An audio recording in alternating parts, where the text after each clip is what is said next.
What's up, y'all? It's Bundy and Swirl One. I've been gone for a while. Been so busy with my family and being a mom and working and just a lot going on. So I haven't been on much. But I wanted to make this video because it's been a lot of things in the news lately that I've been seeing.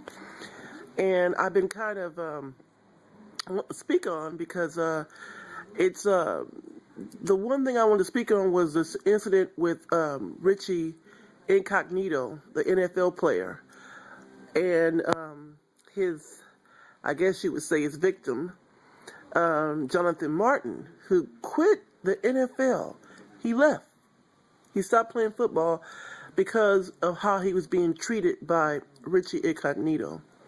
I want to speak on bullying, not the way you were treated as a child on the school ground, in the schoolyard bullies.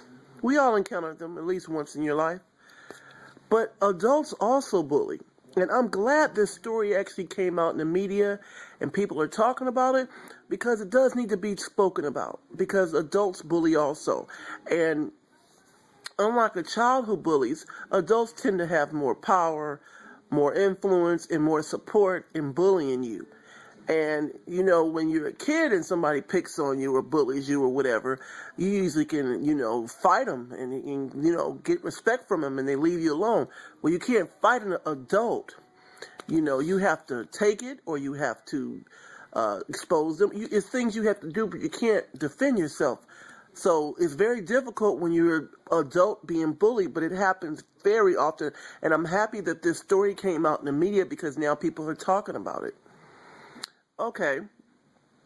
First of all, let me say this about Richie Incognito.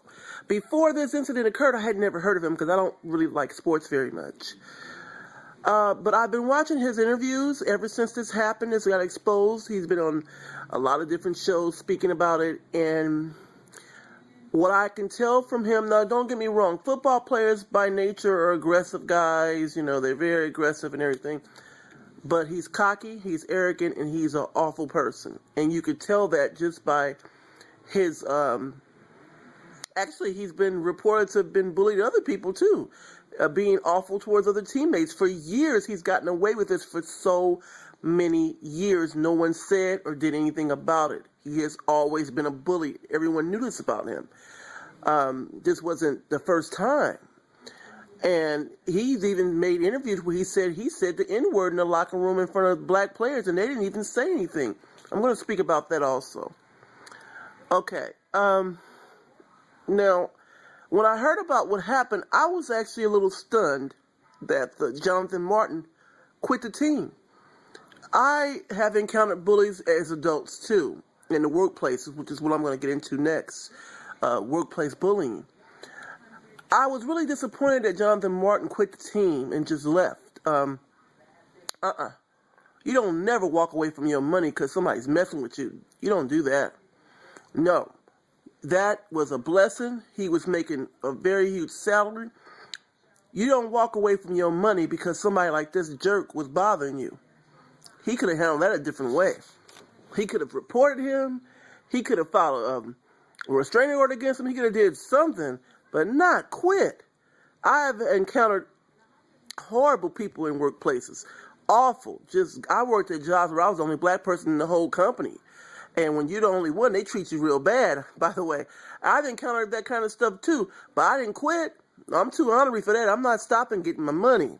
If anything, when I finish playing psychological games on you, you're going to be the one quitting, not me. I could not, and plus if you quit, you don't get any unemployment or anything, so I never quit. That ain't happening. Unbelievable that he just walked off like that. I would have never, ever done that. But the aggression and mean-spirited personality this guy has, why was he tolerated so much? Why were people allowing him, the NFL, were allowing this guy to be like this and nobody says or do anything about it?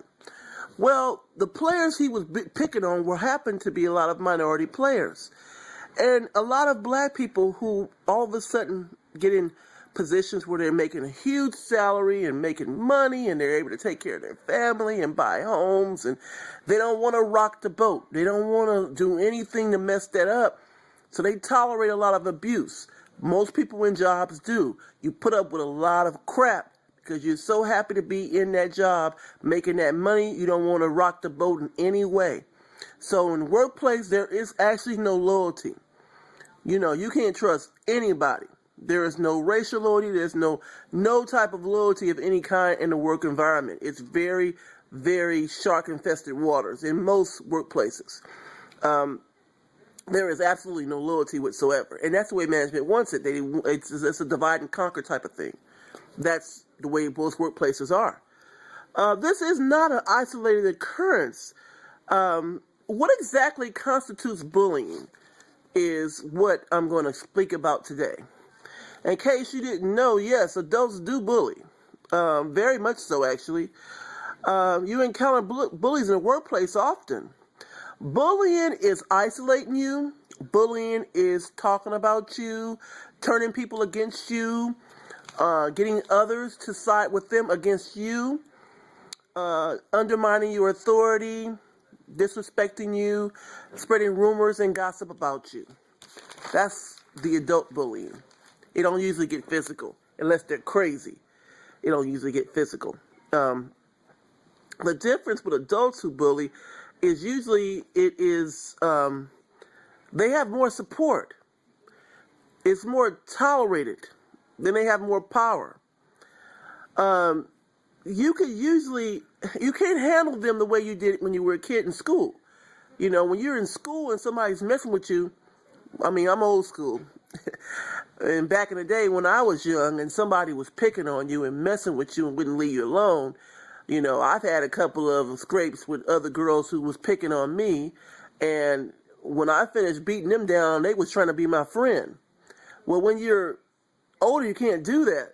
You have to do it a different way when you're dealing with somebody who's messing with you at a job and trying to make you lose your job or turn people against you or undermine your work or make it look like you're not doing your job. You got to handle it a lot differently. Usually you have to have a paper trail on them. You have to always document everything that's said, any interaction you have with the bully. You must write it down. It'd be best if you make sure you're always in a crowd of people. So you have witnesses to the behavior. So it's not your word against the bullies. Because one thing about people who bully who are adults, and kids do this too, they always twist it and blame you and play like they're the victim and they don't know why you're bothering them and whatever. They always play this game. I used to work at jobs around white women and they were professionals at that. They would sit around and do no work, do their nails all day and fling their hair. And yes, I had long hair just like them, but I didn't do that. And they would do that, and then they would make you do all the work. You do all the work, and they do nothing because they're not supposed to work hard. They're supposed to just get a husband and live off of him. That's what a lot of their idea was. So they didn't believe they should have to work hard. So they would actually pin all the work on you. And then if something's said about it, they play the victim. Oh, I don't know why this person's saying this about me. They're famous for that. They're actresses. They should win an Academy Award. So you have to be careful when you have to document it, and it'd be best if you have a witness. Make sure you're always around other people. So if the person that's bullying you starts messing with you, you got witnesses. Even though most people don't want to come forth, they don't want to be in no mess. They don't want to jeopardize their job. But if anything comes down to a lawsuit or a case against the company and the bully is brought in on that, the people who witnessed it have to come forth. They have to speak about what they saw. Not that you're trying to put them in it, but they have to speak about what they witnessed. So it's best if you are interacting with a bully at work that you always make sure there's other people around when you have to associate or talk to that person in any way, and always document what's said so it's not your word against theirs. You actually have witnesses. Like I said, they always play the victim. They play they're not doing anything wrong and you're the one got the problem. They always do that. Like I said, always have witnesses if you can. Other than that, don't have any interaction with a bully at all. If the bully is a manager or a supervisor at your job, that is a different situation. Like I said, you should have other people around if you have to interact with them. But if it is a superior at your job, you do need to document it. But while you're going through this with this person, be looking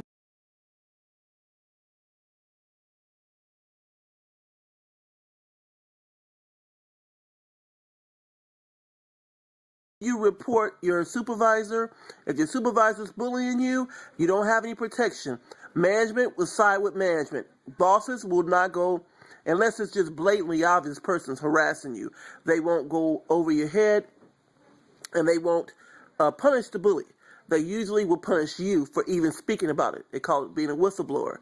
So if you are going to expose a bully, and the bully happens to be management, then you do need to be looking for another job while you're going through this. But don't quit.